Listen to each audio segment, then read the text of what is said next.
What completely legal things, when done in public, make you look like a psychopath? There's a guy in my town that has a portable karaoke and casually walks around singing to himself and dancing. He's not a busker or entertainer, just in another world. I'm not sure if other people see me this way, but I always feel like a creep when looking straight ahead alone. I feel like the person in front of me is gonna turn around, see me, and think I am a creep. What's worse is I forcefully look around, but I also feel like that's weird, and that people will think I am trying to make it look like I am not looking at them when I really am. It's a weird dynamic. I stare at the person as I approach, and when I'm close I smile and nod while giving the peace sign as I pass. What I hate is when I'm behind someone and they're a slow walker, so I have to walk unusually fast to pass them, but I don't want to slow down afterwards because now they've already seen my pace and I don't want to seem like I'm tired or out of shape. Or I am tired and out of shape. There was an Twitter post a few months ago about a dude who was drinking straight coffee creamer walking down the sidewalk. This one time my ex-girlfriend asked me to pick up her prom dress from a friend. I went to the friend's house at around 9 PM and picked up the dress. She gave me no coat hanger or anything, so I just carried the dress in my clenched fist. As I was walking back home through a dark alleyway, it occurred to me that my hand is pretty sweaty and the dress might actually start smelling bad from all the sweat of my hand. I wanted to check the situation, so I smelled the dress. As I was standing in the alleyway in the darkness of the night, smelling a red dress that I was gripping in my sweaty hand, I saw a woman standing several feet from me, scared shitless, reaching for something in her purse. A phone? A pepper spray? At that point I became more scared, embarrassed than her, and ran off. I assume that to this day she's telling her friends a story about how she was almost murdered by a dress-stealing maniac rapist murderer. This is amazing. What unfortunate timing. Or perhaps fortunate, for my amusement. My teacher told some fun stories. These were all completely legal, deactivated items, mind you. 1. Cycling along and crashing. He spilled a full batch of grenades on the road. 2. Driving with a trunk full of weapons. He noticed that the RPG was sticking up and blocking his rear view mirror. So at the next red light, he quickly hops out, goes back, takes out the RPG, fiddles with the rest of the guns, puts it back in, then waves to the driver behind him. You know, sorry for being that guy. He then notices that the car behind him is one of those money trucks, with two drivers sweating profusely and pale as a wall, and there are trucks parked on either side. It looked totally like they drove into a trap and a guy was going to RPG them for the cash. Cycling along and crashing. He spilled a full batch of grenades on the road. When I was in high school, we had an anti-drug assembly about peer pressure and drug use. Immediately afterwards, everyone in the school was going around saying things like, "Do it. Only the cool kids do drugs. If you don't, you're a loser. You want to fit in, right?" This was often accompanied by someone literally jumping out of the bushes and trying to force an enormous blunt made from a rolled up tube of lined paper into the victim's mouth. If the aggressor succeeded, it was expected that the victim would loudly and repeatedly bemoan how one marijuana had ruined their whole life. For the rest of the week, you'd see kids pretending to be unconscious with an oversized tube of paper sticking out of their mouth as if they had unexpectedly overdosed on a giant marijuana. Also, the response, "Stop peer pressuring me," became wildly popular, especially during situations in which it didn't make sense. The classroom doors all had a narrow window in them. During class, it was common to see one or two students walk by, most likely on the way to the bathroom. After that assembly though, you'd see the tip of a 5-foot paper blunt go past the window with no student in sight, and continue for an unprecedented length of time. When the teacher would catch the student always had the same excuse: "Marijuana ruined my life." This phrase also started to be used in response to any misfortune, no matter how small. Shoelace untied, bad grade on a test, late for class, loudly exclaim, "Marijuana ruined my life," while rolling a marijuana out of a sheet of lined paper. While many students created paper blunts, the art kids truly excelled at it. I was fortunate enough to witness this interaction. Before school started, students and teachers alike were walking into the main entrance. There were two enormous bushes on either side of the doors. While approaching the doors, I smelled an overpoweringly strong odor of incense. From out of the bushes, a smoking 6-foot paper mache blunt began to emerge. The smoke coming from the tip was caused by something like 10 incense sticks that were hidden just inside the blunt. As the final portion of the blunt emerged, a student became visible. He was wearing a hoodie that has been pulled tightly around his face, making him look like Kenny from South Park. He whisper-shouted to the nearest student, "Hey kid, you want a marijuana?" That student, without missing a beat, yelled out, "I'm saving myself for Jesus," and ran into the school. The remaining students dutifully responded. Marijuana ruined his life, while the student with the hoodie and blunt backed into the bush slowly without saying another word. I personally saw an English teacher just about pee herself laughing at the ridiculousness of the situation. The student with the blunt ended up getting in school suspension for that incident. He had written on the blunt, "Free Dr. Uggs," which quickly became part of a call and response around the school. "Marijuana ruined my life," followed by "Free Dr. Uggs." The janitors had to install locks in the art classroom because students were stealing all the brown construction paper to make oversized blunts too. A couple of kids got caught trading Ziploc baggies of oregano for Monopoly money in the middle of lunch that same week. If you walked down the hallway after class while holding visible Monopoly money in your hand, someone walking towards you would palm a baggie of weed into your hand on the sly. I heard through the grapevine that an entire AP class wrote practice college admission essays on how they had lost both of their parents due to marijuana related mishaps. Deaths from injecting too many marijuanas was a popular topic, as were essays about homelessness caused by spending all their money on uncontrollable munchies. Since grass and weed are both slang for marijuana, kids started leaving dime bags of little grass and weed everywhere. It became an impromptu contest for who could hide baggies in the most ridiculous place. One student left dozens of baggies on top of the fan blades in shop class, and when the teacher turned on the fan, it dispersed weed to almost every student in the class at the same time. You know how Sonic loses all his rings when he gets hit? Kids started doing that with baggies of weed. Two kids would be having an argument, one would shove the other into a locker, and then like 50 baggies of weed would explode everywhere. It was absolute pandemonium. Anyways, it's completely legal to use toenail clippers to clip your front teeth in public, but it would probably make you look like a psychopath. Talking alone to yourself. I do it sometimes when alone, but it makes you look like a crazy person if you do it in public. I sometimes talk to myself like I'm a tutorial. Sitting on the steps of an escalator. Using an escalator as a stairmaster. Walk into any store and just lay down. If anyone asks if you need help, tell them you're fine. Then, after a minute or so, stand up and go about your business. When I feel a bit of sensory overload, I tend to rock back and forward. I think it's a fairly common autistic thing, but I also find it calming to recite lyrics or poetry to myself. Focusing on the words and pacing helps. Jabberwocky is a fave. That does mean I'm the crazy lady on the bus, rocking back and forth muttering twas brillig, and the slithy toves did gyre and gimble in the wab, which is apparently ominous as frick. Take a stroller chest carrier with a fake baby in it. Proceed as if it is in fact your living child. Bonus points if you can throw your voice. Loud talking, volume control in general. If you speak insanely loud, but in a generally respectful tone, during regular conversation with your cashier, people act mad weirded out. Also, maintaining excessive eye contact makes people antsy. Talking to yourself in public too.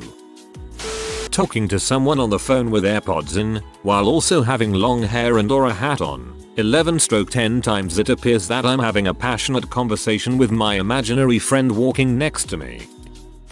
Do T-Rex arms while humming quietly to yourself the Jurassic Park song. When someone looks at you, stare back and start humming louder. Then you realize that the person looking at you has deformed arms and you feel like a jerk.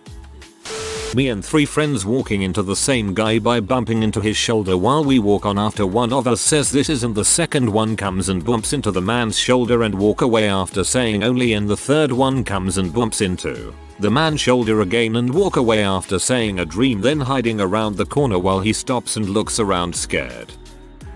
I usually try to bury my head in a book or my phone when I'm on the L, but you know how every once in a while, some weirdo catches your eye? Well, this guy was one standing up and holding on to the whole thingies, and he was one of those guys with pants that sagged real low, so low in fact, that his entire undies were showing. I was able to very clearly see his junkwad through the thin orange fabric, and then there was some thigh, then his pants. And his pants had a belt. But that's not the weird part. Half the guys on the L have dongs. So I mean, I've seen what I've seen. No, the weird part was that he caught me looking, raised his chin with a single acknowledgement nod, then reached into his pants and pulled out a Dorito. This dude had an entire bag of Doritos cradled in his pants, and his underwear wasn't orange, his was white with Dorito dust rubbed into it. No wonder his junkwad was all jumbled. This guy had been rummaging into his pants sack and snack attacking Doritos for who knows how long and rubbing away the evidence on his dong and danglers. Of course, though, and this happens way more often than I care to admit to, but he winked at me.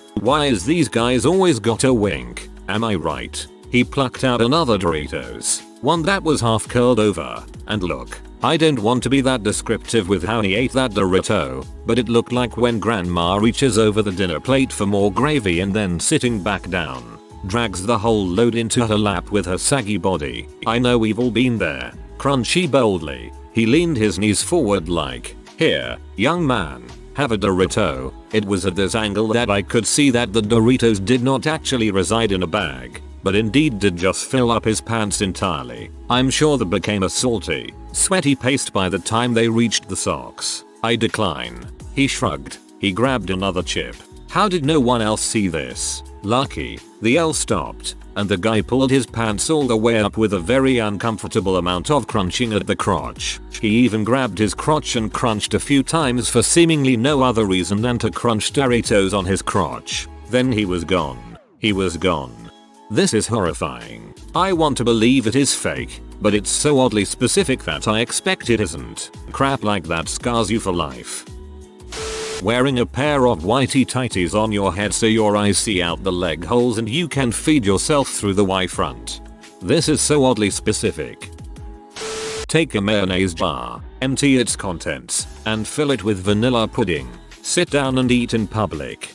Also works with a cat food label on a can of tuna. Great April Fool's prank. Drive with both hands on the steering wheel with your eyes wide open. You're only allowed to blink when the light is red. Find a group of friends and walk slowly on the sidewalk, making sure no one can get around you. Also completely lack self-awareness and point at things and stop to tell pointless stories of something that happened there. These psychopaths are everywhere. Eating a burger upside down. People look at me like I'm crazy, but it's the best way to get the flavor. This is the optimal way to eat a burger. The top bread is usually thicker and has a rounded shape. This increases its structural integrity, leading to a decreased likelihood of spontaneous disassembly. The only downside is that this flipping often leads to the meat being on top, which may lead to decreased structural integrity. Further research needed. Climb up the stairs 3 at a time, then going downstairs and skipping one step while mumbling math formulas to myself. Every time I do it, people look at me like I've grown a third eye, but like I'm just studying and exercising my legs. X equals negative b plus or minus square root. Brisk walking while laughing. I used to live in Winnipeg, so I was always wearing toque and hoodies and other big clothing. When I'd walk to school, I'd listen to podcasts I downloaded and would sometimes laugh. People would stare at me like I'm insane. Had someone get mad once cause he thought I was laughing at his phone conversation. Once he realized I had headphones on, he apologized luckily. Sit on your front porch in a bathing suit and start eating jello with great enthusiasm. Then begin rubbing it all over your body. Nothing illegal about it. Once saw an old woman in Central Park, 2015, with her tea out sunbathing on a bench alongside a busy pedestrian walkway. Had no idea what I was looking at, but I would imagine jello would have made it more titillating. Picking onions at the supermarket. I was taught to pick the firmest, but you could also tell how fresh the onion is by smelling it. Oh, that probably looked weird, especially as I don't just buy 1 or 2 at a time. If there is an aroma of rotting onion, leave it there. Running.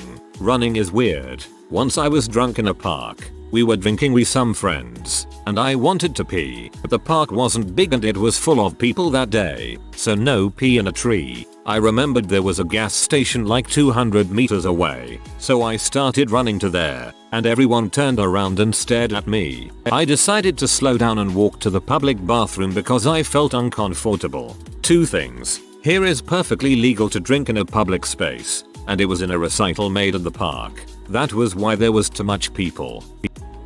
As a cyclist, making a left turn from the left turn lane. Legal if I signal first and don't impede traffic while getting into the turning lane, and even recommended by my DMV, but I've been yelled at for being insane on multiple occasions, always by drivers who were completely unaffected by my presence.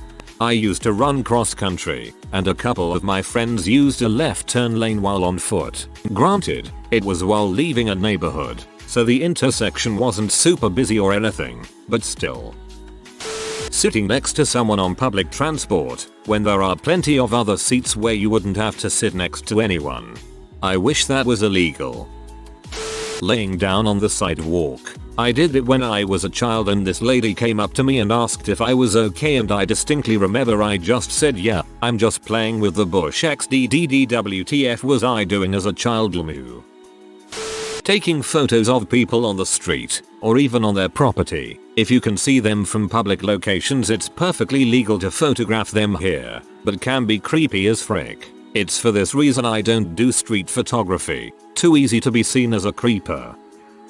My husband likes to go outside and cut the weeds in our lawn with scissors and put them in a small plastic bag because our pet guinea pigs like to eat them. A few neighbors have stopped to ask him why he's cutting his grass with scissors, and he just tells them he's the new landscaper. If someone says your name, make instant wide eye contact without turning your head. Then, while keeping eye contact and no blinking, slowly turning your head towards the person who called you in one painfully long, smooth motion while asking yes, cracking a wide and toothy grin while doing so, and then blinking painfully slow, making sure that one eye lags behind a millisecond behind the other. Hold eye contact for as long as possible, and if someone else interrupts you, repeat the entire exact process to them. Continue grin during entire conversation and never move your head in any other way than a painfully slow swivel. Blink as little as possible, taking your time when doing so. Done this to many a person. It's fun. You sound like someone I'd wanna hang out with.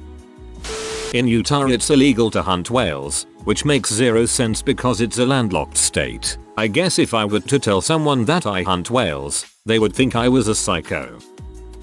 Ooh, story time.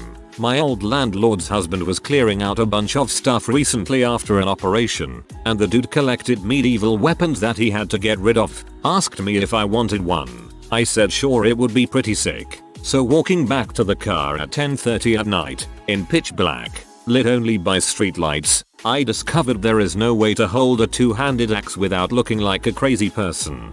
Strolls casually down the street, whistling with a two-handed axe over one shoulder. I teach medieval combat, so been there, done that. Bonus points if you can sing the March of Cambreath. How many of them can we make die? Asking a person for directions, like which way is the forest, and then going the completely opposite direction.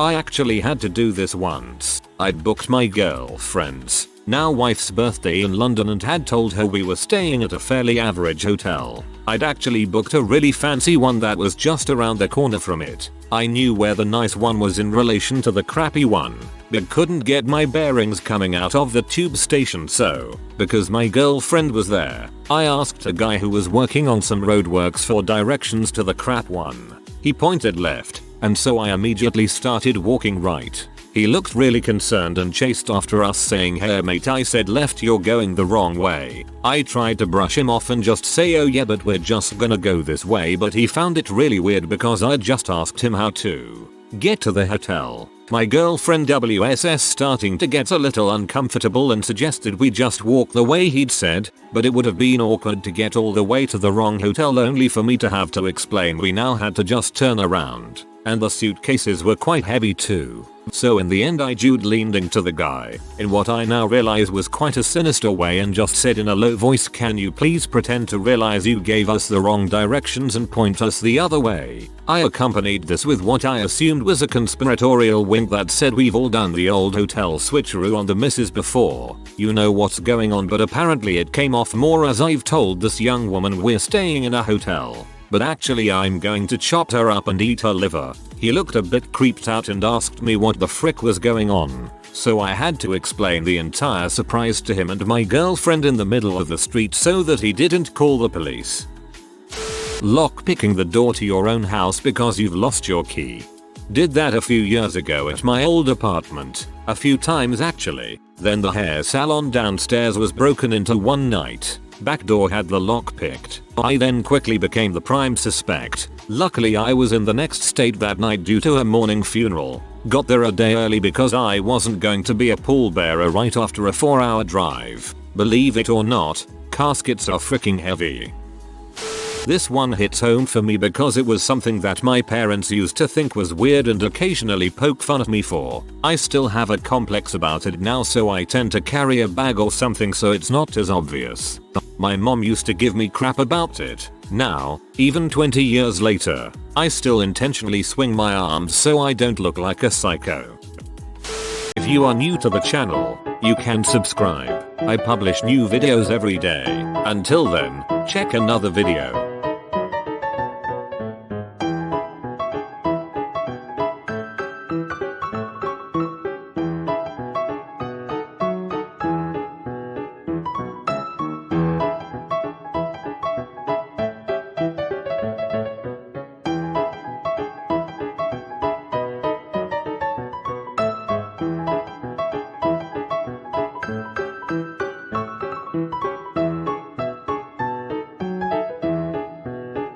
Bye for now.